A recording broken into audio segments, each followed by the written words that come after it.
par rapport à Rokangamana, il y a resté ça fait rigoler, il n'y a pas. Vous comprenez? Kistar Yangwana. Ils ont un familial, ils ont traité la famille, mais ils ont un côté. Kistar Yangwana.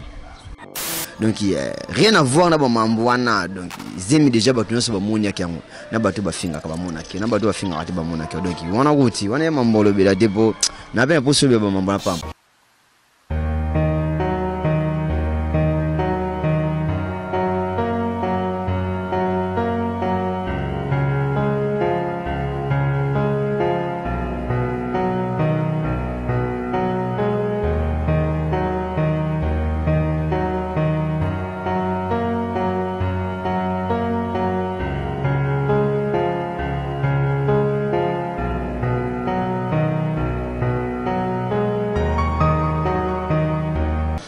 Mesdames et messieurs de la chaîne Congo sur TV, bonjour, bonsoir, ça dépend de l'heure à laquelle vous nous suivez. En ce moment, chers internautes, je vous dis de vous abonner.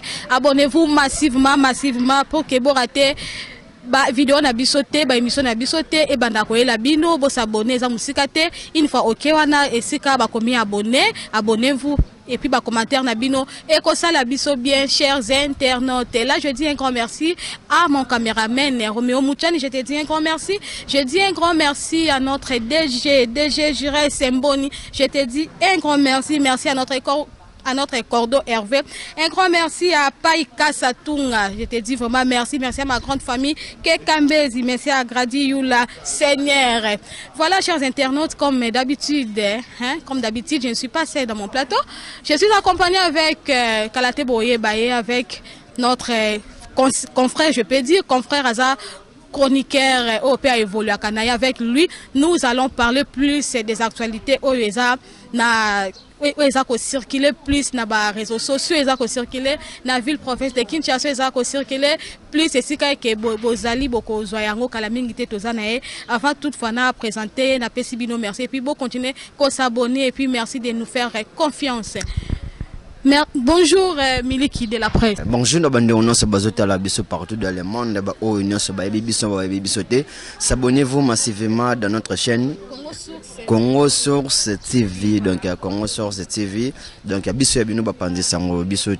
moi c'est votre humble serviteur Miliki de la presse, autorité morale de tous les chroniqueurs de plus de 243, boulangerie à Maloba, autorité morale na bango nyonso na autorité morale descendant valable de Zakari Baba Swe.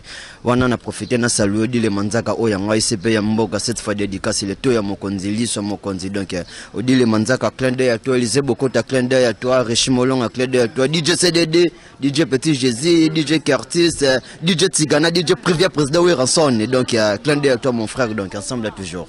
Voilà, tu as ma présentation mukie ya oya biso aza invité principal na biso boulangerie ya Maloba mingi to benga ye boulangerie ya Maloba parce que to boka déjà boulangerie ya Maloba, c'est-à-dire eza ba stock moko oh bas yem ta sala ya Maloba. Voilà, c'était l'ambiance de ce plateau. Voilà, tout ça vraiment na siège na biso na habité ceux qui bozo comme makelele eza des journalistes au bazo présenter ba émission quelque part. Voilà, tout ça na actualité moko oyo mingi to lingi to tuna Miliki de la presse au aza parmi les combattants, il y a Karine Mokonzi, la baronne. Donc, tu as vu que l'actualité, il y a plus de nous par rapport à Zemi Karine Mokonzi. Zemi Karine Mokonzi, ils ont dit que non, Karine Mokonzi, ils ont Mokoboye, ils ont imité, d'autre part, non. Zemi wana eza archi faux pour nani pourquoi parce que mutole ezala quitté to yesu koyoka ke non eza zemi eza juste mascara pour na kaka nda mesana nae mais yango na préféré na yambela bino oyo vraiment za mieux placé à ko expliquer biso vraiment li solo wana oyo tozo yoka parce que to mona ba te belé bazo salela ngo vraiment ba vidéo to yebité est-ce que eza kaka pour na ko salir réputation ya chroniqueuse wana ou bien eza na ba rancune moko boy o eza caché derrière makambo wana soit eloko nini. J'ai trouvé bon il y a cause la bino o ya mieux placé à expliquer bino vraiment ce qui il y a quoi, qu'est-ce qui se passe au juste Miliki de la presse.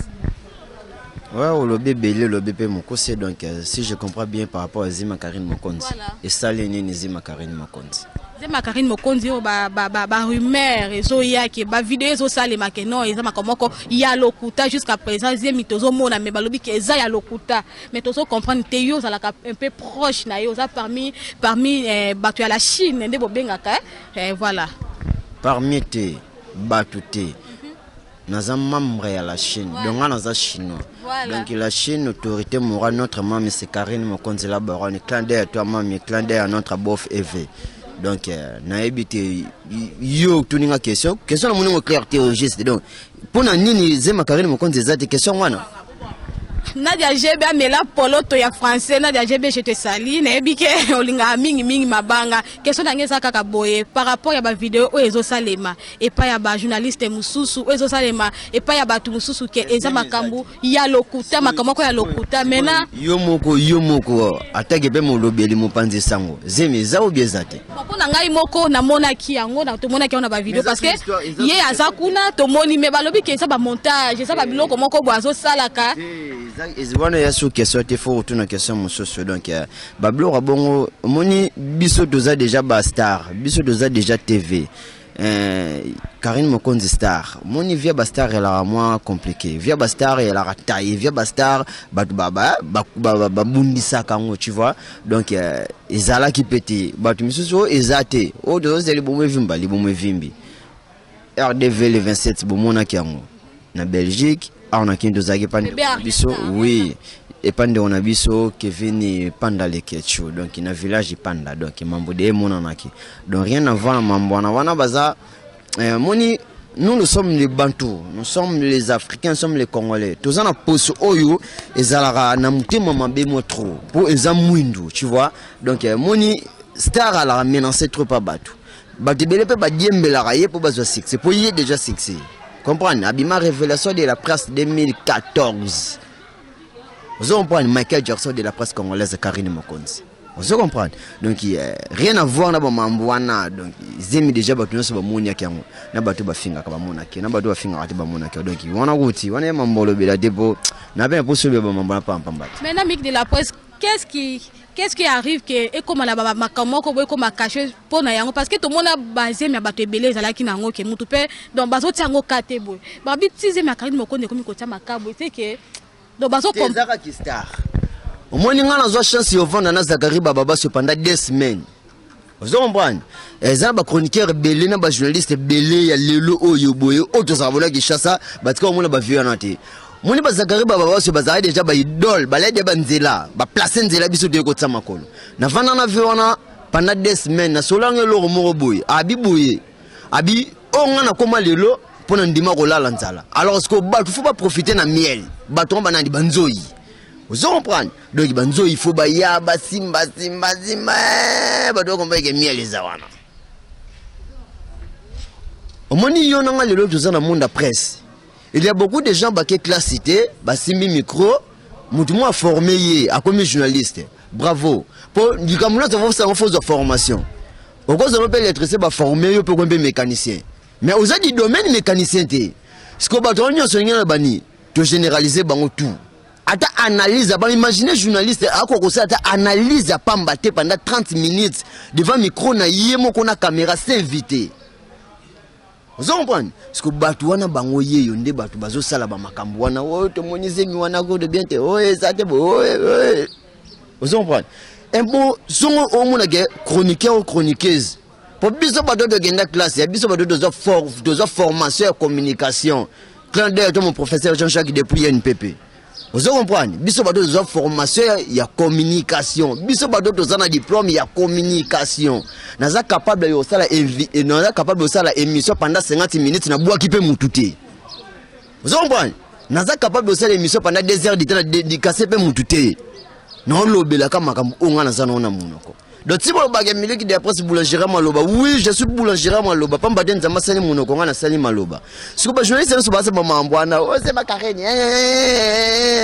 Ba tout monde na bo nduna ba gambela abani na butoko mine chroniqueur. Voilà, là je vous signale déjà que tous na moko ya la Chine. Boulangerie à Maloba, boulangerie à Maloba. Bon, mes sincères salutations à toi Junior Moyowab, je te dis vraiment merci et puis bonjour à toi. Donc awa keka la femme, il y a maître Dan Kamboula, la pesimbote na Bénédicte donc ta Bénédicte keka moza bibi depuis Goma na pesibino bambote sika bozali bozala ka makasi, bozala makasi makambwango ekoleka. Voilà tous na boulangerie à Maloba. maloba maintenant tolingi susu to meka epe kozwa ba émotion na bino ba oyo bino bozaka proche ya Karine Mokonde parce que dernièrement na monaki vraiment azosala live moko vidéo moko bazoloba nga muto na sekama ngai mutu oyo bachola ngai nzambe lelo azopesa ngai mwana donc concernant ye Benjir wana dans ce qui peut en ôter bon ye pena zotala kaka asa vraiment déterminé na makambo na ye vraiment na zemine ke nzambe azopesa ye bébé Ariata bino pe boza moko oyo bozalaka na ye na ebité soki bozo ba émotion na ndenge nini boleka bomoni page moko boye efingiye echoliye mais ye moko vraiment c'est comme si asa vraiment na kati makambo wana te Kistar ya mwana mo de faire rigola ningisi mokili par rapport ya okangamana ya restation faire rigola ningisi mokili vous comprenez Kistar ya mwana eza mambo familial oba ko traiter na famille mais ba dunyo so ba koti yango Kistar ya mwana ozomona donc nyon son na réponse non Kistar ya mwana.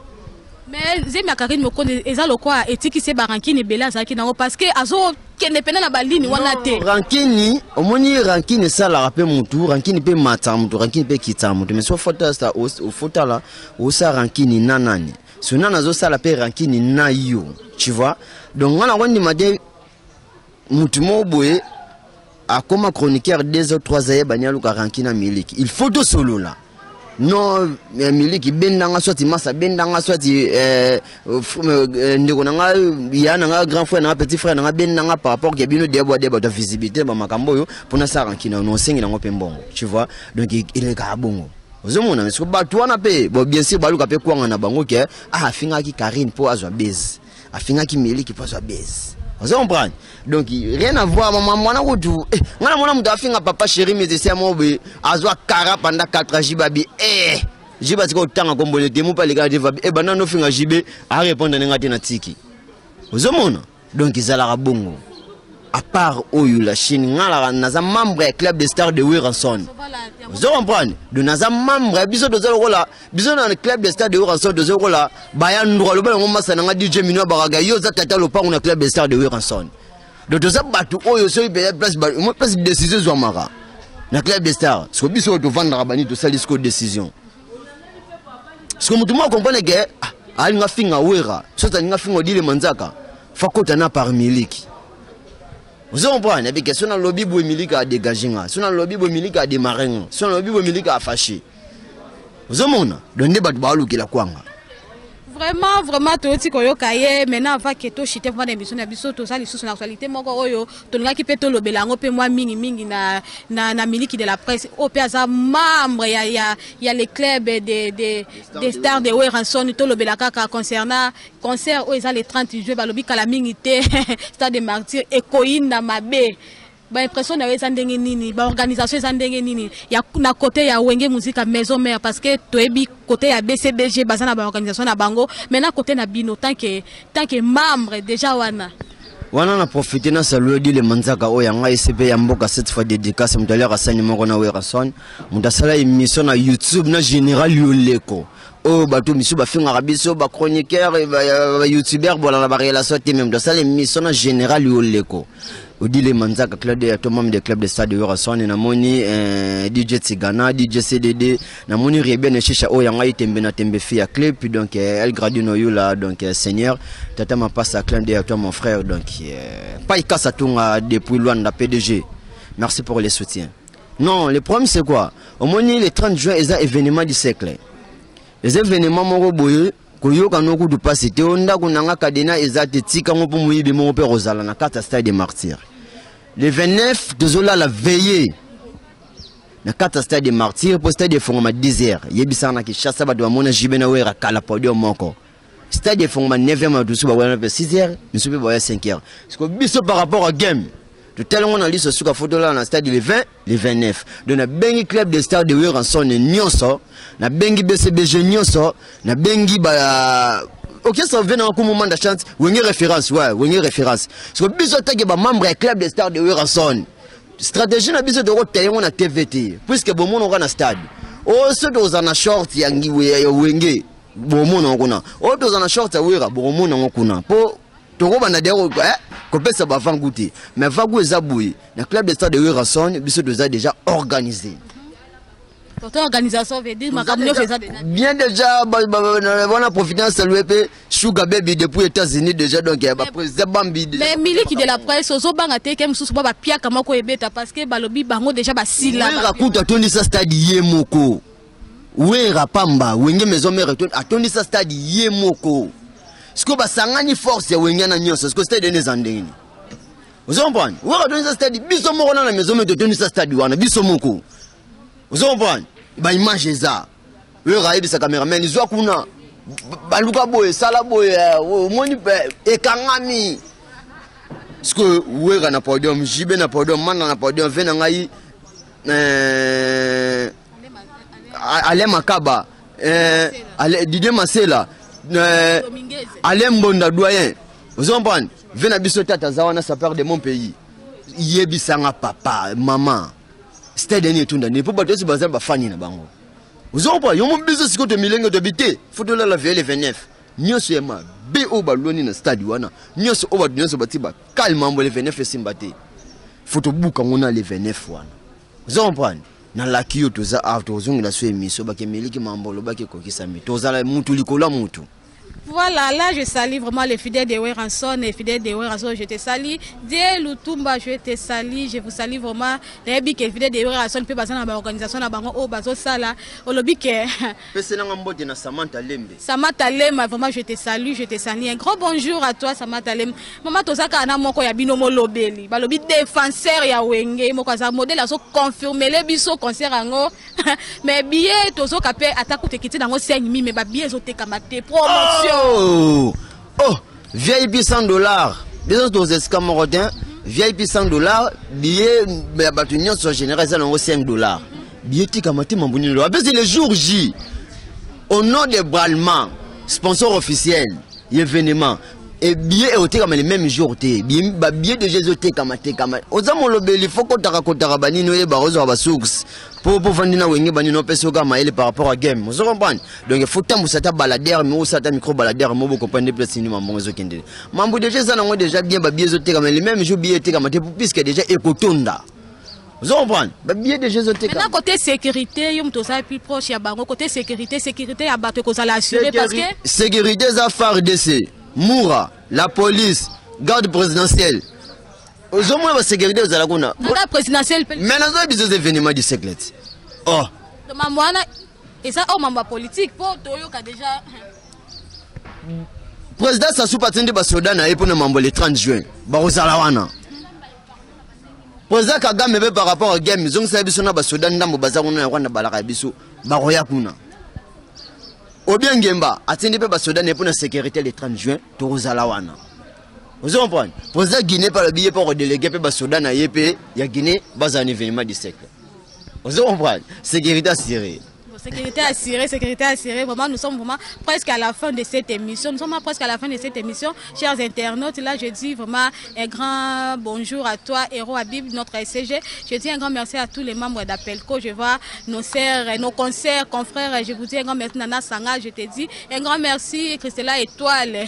La bio, je te dis vraiment bonjour à toi, la bio. Nous sommes vraiment presque à la fin de cette émission. Miliki de la presse, moi, mot de la fête par rapport à Makambo na Est par rapport à ndenge ba congolais bazo kufa na ebité to compatir na bango pasi wana eza ya biso tozo sala ba émission tozo lia me baninga na biso kuna bandeko na biso makila na biso baza na pasi na ebité soki okoki koloba nini wana.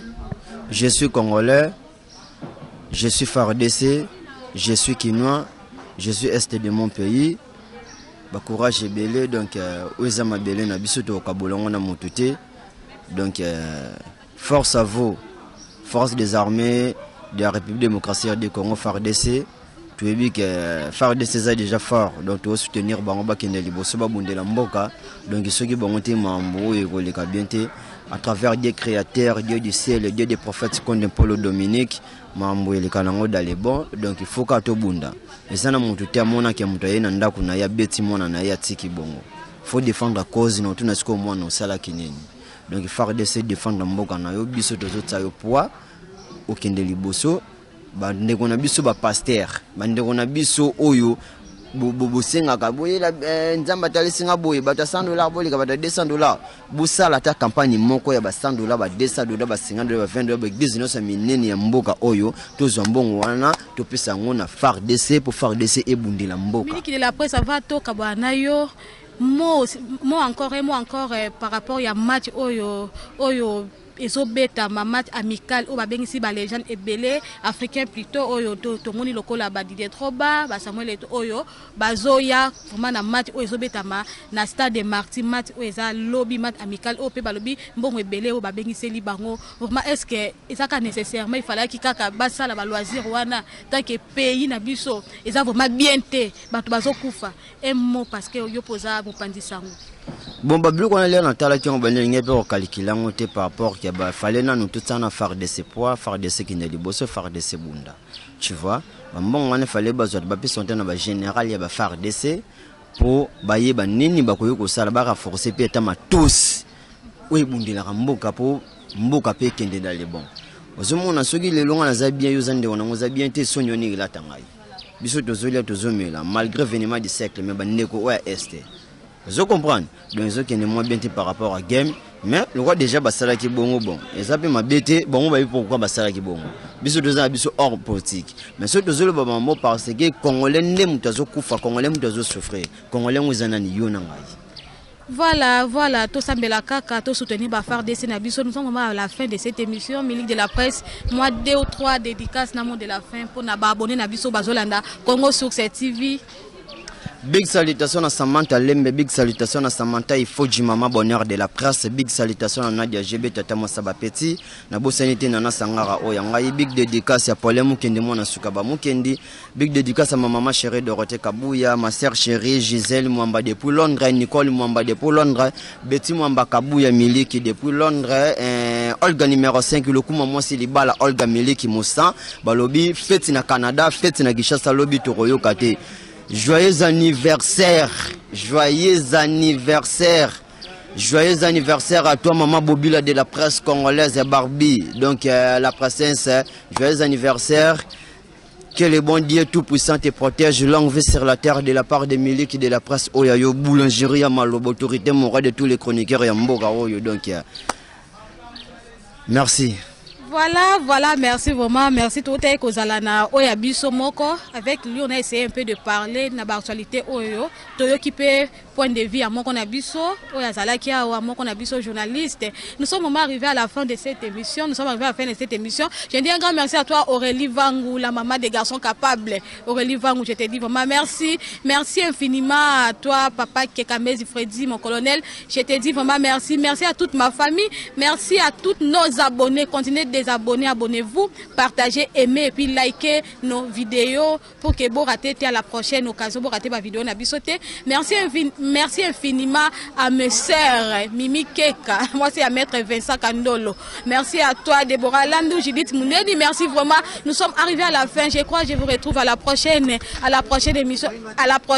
émission pour les Mukendi, les fils cadets de toutes les Mukendi, vraiment. Merci infiniment Nabino Nyoso Bolinga Kangai Romeo Moutani, caméraman moko professionnel. Abonnez, partagez, likez maman maman Fatou, na peso merci maman Zana Pesibino, Bambote Sika, Bozali, nous sommes de cœur avec vous, mais nos frères et sœurs, nous sommes à Estepuna, tous vraiment ensemble na bino, tous kapasi wana, toyebi ke nzambe akosunga na ba prière na biso, tous sala, nzambe akosunga. On vous retrouve à la prochaine émission. Au revoir.